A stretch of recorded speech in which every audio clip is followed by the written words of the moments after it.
څه باندې ښه پوهېږم د غره سړی یم خو په ډېر څه باندې ښه پوهېږم هوښیار به راته نه کېږي د ښار صاحبه په خپل دې شعر باندې نیک صورت شهاب صاحب ته بلنه ورکوم چې راشي موږ سره خپل خیالاتو اظهار وکړو. ډېره مننه ملنګ جان او د صدر صاحب په اجازات باندې عبدالخالق پټان صاحب ته په راتلو یې خوشحاله یو دوبۍ کې هرکلی ورته کوو او حقیقت خبره دی عبدالخالق صاحب د کوم خدمت دی د قوم هغه چا نه پټ نه دی ښکاره دی او ډېر لکه یو ارمان مو کړی اوس داسې شخصیت سره مو کېناستو ملاقات وشه ډېره مننه یې کوو او کلام به یو خامخا خلق لار په سترګو دي نو واړو بخرونو کلام دی ژوند کومه د رواج په زولانو کې ژوند کومه د رواج په زولانو کې اوس هم ته مې هم ساتي کړې په لمبو کې مننه او چې د زړه نه به وتل پورې راپورې چې د زړه نه به وتل پورې راپورې هغه زور دی پاتې نه دی په باڼو کې مننه ډېره مننه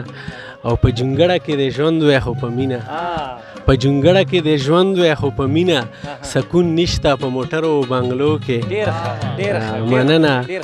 ویره مه پسې روان شپېلی په لاس وی ویره مه پسې روان شپېلی په لاس وی ګرځېدلې د بیزوټ په دنګو غرو کې مننه او اخیری مقطع داسې نیک صورت شهاب ستا دیدن چې وکړم نیک صورت شهاب ستا دیدن چې وکړم خوشحالي نه نه ځایېږم په جامو کې مننه ملنګ جانه د بل کلام دی پیر صاحب یې دا کلام بیا یار چې ته هغه کلام داسې دی غربت و بېوسي وه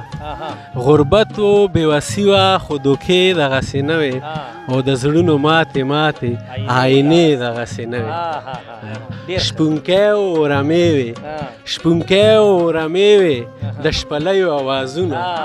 شپونکی و رمې وې د شپلیو اوازونه د غرونو په سرونو خو مرچې دغسې نه وې ډېره مننه ډېره مننه او په چا پسې دې ټوله شپه ژړلې دي ګلرنګې په چا پسې دې ټوله شپه ژړلې دي ګلرنګې پرون خو دې دا تورې سترګې سرې دغسې نه وې او دا شعر د فقط عبدالخالق صاحب ته ډالۍ وي چې زما د کام زلمي که ښه هوښیار وی او بیدار وی زما د کام زلمي که ښه هوښیار وی او بیدار وی تالا والا به نن دا ګلدارې دغسې نه وي